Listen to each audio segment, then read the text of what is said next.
Hello ನಮಸ್ಕಾರ, ನಾನು ಕೊಪ್ಪಳಿಂದ Sharanappa ಚಲಪ್ಪ. News 18ಗೆ ಸ್ವಾಗತ. ನ್ಯೂಸ್ 18 ಸಬ್ಸ್ಕ್ರೈಬ್ ಆಗಿ ನ್ಯೂಸ್ 18 ಸಾಮಾಜಿಕ ಜಾಲತಾಣ ಫಾಲೋ ಮಾಡಿ.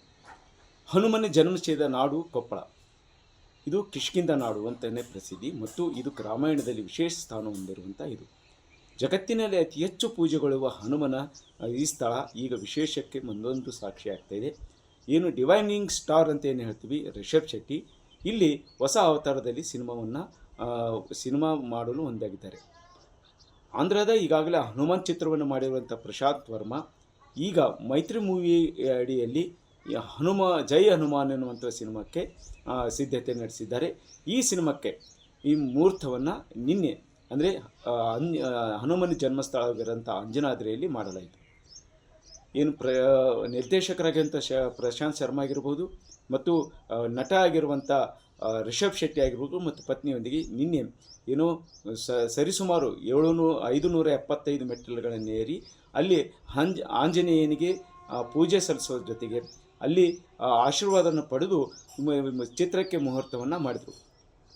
ಯಾಕೆ ಇಲ್ಲಿ ಮಾಡಬೇಕು ಅಂತ ಕೇಳಿದರೆ ಇದು ಜನ್ಮಸ್ಥಳ ಮತ್ತು ಹನುಮಾನ ಹೆಸರಿನಲ್ಲಿ ಮಾಡ್ತಾರೆ. ಮತ್ತು ಈಗಾಗಲೇ ಏನು ತೆಲುಗಿನಲ್ಲಿರುವಂಥ ಹನುಮಾನ್ ಚಿತ್ರ ಬ್ಲ್ಯಾಕ್ ಬಸ್ಟರ್ ಅನ್ನೋ ಒಂದು ಅದ್ದೂರಿ ಸಿನಿಮಾ ಆಗಿರೋದು ಈಗ ಯೂನಿವರ್ಸಲ್ ಮಟ್ಟದಲ್ಲಿ ಈಗ ಪ್ರಶಾಂತ್ ವರ್ಮಾ ಹೆಸರು ಮಾಡಿರುವಂಥ ಈ ಅದ್ದೂರಿ ಸಿನಿಮಾಕ್ಕೆ ಈಗ ರಿಷಬ್ ಶೆಟ್ಟಿ ಎಂಟ್ರಿ ಆಗಿದ್ದು, ಈ ನಿಟ್ಟಿನಲ್ಲಿ ರಿಷಬ್ ಶೆಟ್ಟಿ ಈಗಾಗಲೇ ಏನು ಕಾಂತಾರ ಚಾಪ್ಟರ್ 1 ಮಾಡುವಂಥ ಮೊದಲೇ ಒಂದು ಈ ಸಿನಿಮಾಕ್ಕಾಗಿ ಆಗಲೇ ಇದಿತ್ತು. ಆದರೆ ಕಾಂತಾರ ಸಿನಿಮಾ ಮುಗಿದ ನಂತರ ಇದಕ್ಕೆ ಮಾಡ್ತಾಯಿದೆ. ಈಗ ಈಗಾಗಲೇ ಕಾಂತಾರ ಸಿನಿಮಾ ಮುಗಿದಾಗ ಹೊಸ ಅವತಾರದಲ್ಲಿ ಈಗ ರಿಷಬ್ ಶೆಟ್ಟಿ ಈ ಸಿನಿಮಾಕ್ಕೆ ಸಿದ್ಧತೆ ನಡೆಸಿದ್ದಾರೆ. ಈಗಾಗಲೇ ಕಳೆದ ವರ್ಷವೇ ಜೈ ಹನುಮಾನದ ಪೋಸ್ಟರ್ ಇತ್ತು. ಅದರಲ್ಲಿ ರಾಮನನ್ನು ಅಪ್ಪಿಕೊಂಡಿರುವಂಥ ರಿಷಬ್ ಶೆಟ್ಟಿ ಹನುಮನ ಅವತಾರದಲ್ಲಿರುವಂಥದ್ದು. ಈ ಕುರಿತು ಸಹ ರಿಷಬ್ ಶೆಟ್ಟಿ ಈ ಮಾಧ್ಯಮಗಳಿಗೆ ಹೇಳುವಾಗ ಈ ಸಿನಿಮಾದ ಬಗ್ಗೆ ಮತ್ತು ಪಾತ್ರದ ಬಗ್ಗೆ ಮತ್ತು ಈ ಚಿತ್ರೀಕರಣ ಬಗ್ಗೆ ಎಲ್ಲವನ್ನೂ ಗುಟ್ಟು ಕೊಟ್ಟದೆ. ನಾನು ಹನುಮನ ಭಕ್ತ ಮತ್ತು ಹನುಮನ ಜನ್ಮಸ್ಥಳದಲ್ಲಿ ಮುಹೂರ್ತ ಮಾಡಬೇಕನ್ನುವಂಥ ಕಾರಣಕ್ಕಾಗಿ ಇಲ್ಲಿ ಬಂದಿದ್ದೆ. ಈ ನಿಟ್ಟಿನಲ್ಲಿ ಈಗ ಮುಹೂರ್ತ ಆಗಿದೆ. ಇದು ಅದ್ದೂರಿ ಸಿನಿಮಾ ಆಗುತ್ತೆ ಮತ್ತು ಯೂನಿವರ್ಸಲ್ ನಿರ್ದೇಶಕರೊಂದಿಗೆ ಕೆಲಸ ಮಾಡ್ತಿದ್ದೇನೆ ಅನ್ನುವಂಥ ಮಾತನ್ನು ಹೇಳ್ತಾರೆ. ಮತ್ತು ಪತ್ನಿಯೊಂದಿಗೆ ಬಂದಿರೋ ಮತ್ತು ಅದು ಸಾಂಪ್ರದಾಯಿಕವಾಗಿ ಪಂಚೆ ಉಟ್ಟುಕೊಂಡು ಬಂದಿರುವಂಥ ರಿಷಬ್ ಶೆಟ್ಟಿ ಪತ್ನಿಯೊಂದಿಗೆ ಬಂದು ಇಲ್ಲಿ ಪೂಜೆ ಸಲ್ಲಿಸಿದ ವಿಷಯ ಇದೆ. ಮತ್ತು ಅವರು ಹೇಳಿದೆ ಅಂತ ಹೇಳಿದರೆ ರಿಷಬ್ ಶೆಟ್ಟಿ ಹನುಮನ ಭಕ್ತರು. ಈ ಹನುಮನ ಜನ್ಮ ಸಿನಿಮಾ ಮಾಡುವಾಗ ಹನುಮನ ಜನ್ಮ ಸ್ಥಳದಲ್ಲಿ ಮಾಡಬೇಕು ಅನ್ನೋಂಥ ಉದ್ದೇಶದಿಂದ ಈಗ ಸಿನಿಮಾ ಮಾಡಿದೆ.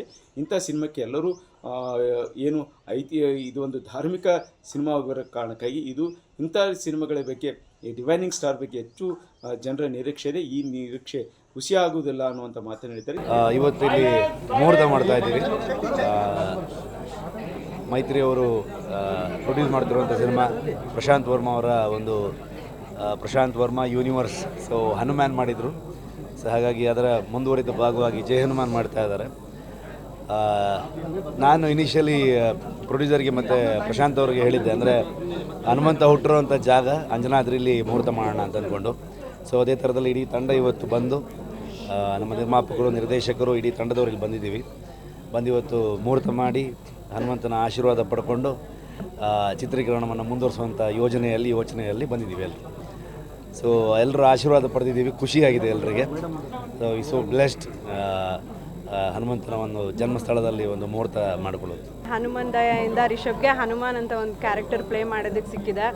ಸೊ ಆ ದೇವರ ಆಶೀರ್ವಾದದಿಂದ ಇದು ಹನುಮನ ಜನ್ಮಸ್ಥಳ. ಇಲ್ಲೇ ಬಂದು ಇವತ್ತು ನಮ್ಮ ಪ್ರೊಡ್ಯೂಸರು ಎಲ್ಲರೂ ಬಂದಿದ್ದಾರೆ, ಇಡೀ ಟೀಮ್ ಬಂದಿದೆ, ಡೈರೆಕ್ಟರ್ ಇದ್ದಾರೆ, ಎಲ್ಲರೂ ಬಂದು ಇವತ್ತು ಅವನ ಆಶೀರ್ವಾದ ತೊಗೊಂಡು ಇಲ್ಲಿಂದ ಮೊದಲನೇ ಹೆಜ್ಜೆ ತೊಗೊಳ್ಳೋಣ ಅಂತ ಹೊರಟಿದ್ದೀವಿ. ಮೈತ್ರಿ ಪ್ರೊಡಕ್ಷನ್ ಜೊತೆಗೆ ಫಸ್ಟ್ ಟೈಮ್ ಕೆಲಸ ಮಾಡ್ತಿರೋದು ರವಿ ಸರ್, ನವೀನ್ ಸರ್, ತುಂಬ ಒಳ್ಳೆ ಪ್ರೊಡ್ಯೂಸರ್ಸ್. ಅವ್ರ ಜೊತೆಗೆ ಒಂದು ಕೆಲಸ ಮಾಡೋದಕ್ಕೆ ಅವಕಾಶ ಸಿಗ್ತಿದೆ ನಮಗೆ. ಆ್ಯಂಡ್ ಪ್ರಶಾಂತ್ ವರ್ಮಾ ಅವರು ಆಲ್ರೆಡಿ ಒಂದು ಹನುಮಾನ್ ಮಾಡಿ ಪ್ರೂವ್ ಮಾಡಿದ್ದಾರೆ. ಅವ್ರ ಜೊತೆ ಕೆಲಸ ಮಾಡ್ತಾ ಇದ್ದೀವಿ. ತುಂಬ ಖುಷಿ ಆಗ್ತಿದೆ. ಹನುಮಂತ ಕನ್ನಡಿಗ ಅವನು ಹುಟ್ಟಿದ ಸ್ಥಳದಿಂದ ಈ ಜರ್ನಿನ ಶುರು ಮಾಡ್ತಿರೋದ್ರ ಬಗ್ಗೆ ತುಂಬ ಖುಷಿ ಇದೆ. ಅವನ ಆಶೀರ್ವಾದ ಹಾಗೂ ನಿಮ್ಮೆಲ್ಲರ ಆಶೀರ್ವಾದದಿಂದ ಈ ಹಿಂದೆ ಹೇಗೆ ರಿಷಬ್ ಸಪೋರ್ಟ್ ಮಾಡ್ಕೊಂಡು ಬಂದಿದ್ದೀರಾ ಎಲ್ಲ ಸಿನಿಮಾಗಳಲ್ಲಿ, ಹಾಗೆ ನಿಮ್ಮ ಆಶೀರ್ವಾದ, ನಿಮ್ಮ ಸಪೋರ್ಟ್ ಬೇಕು. ಈ ನಿಟ್ಟಿನಲ್ಲಿ ಮುಂದಿನ ದಿನಗಳಲ್ಲಿ ಜೈ ಹನುಮಾನ್ ಚಿತ್ರ ಈ ಭಾಗದಲ್ಲೂ ನಡೀಬೋದು. ಬೇರೆ ಬೇರೆ ಕಡೆ ಸಿನಿಮಾ ಚಿತ್ರೀಕರಣದ್ದು ಅದ್ದೂರಿ ಸಿನಿಮಾ ಮತ್ತೆ ತೆರೆಗೆ ಬರಲು ರಿಷಬ್ ಶೆಟ್ಟಿಗೆ ನೀಡಲು ರಿಷಬ್ ಶೆಟ್ಟಿ ಈಗ ಸಿದ್ಧತೆ ನಡೆಸಿದ್ದಾರೆ. ಶರಣಪ್ಪ ಚಲಪ್ಪ, ನ್ಯೂಸ್ 18 ಕೊಪ್ಪಳ. ನಿರ್ಭೀತ, ನಿಷ್ಪಕ್ಷಪಾತ, ವಿಶ್ವಾಸಾರ್ಹ ಸುದ್ದಿಗಳಿಗೆ ಮತ್ತೊಂದು ಹೆಸರಾಗಿರೋ ನ್ಯೂಸ್ 18 ಕನ್ನಡ ಈಗ ಆಪ್ನಲ್ಲೂ ಲಭ್ಯ ಇದೆ. ದಯವಿಟ್ಟು ಇಲ್ಲಿರೋ QR ಕೋಡ್ ಅನ್ನು ಸ್ಕ್ಯಾನ್ ಮಾಡಿಕೊಂಡು ಆಪ್ ಡೌನ್ಲೋಡ್ ಮಾಡೋದಕ್ಕೆ ಮರಿಬೇಡಿ. ನಿಮ್ಮ ಬೆಂಬಲ ಹೀಗೆ ಸದಾ ನಮ್ಮೊಂದಿಗಿರಲಿ. ಧನ್ಯವಾದ.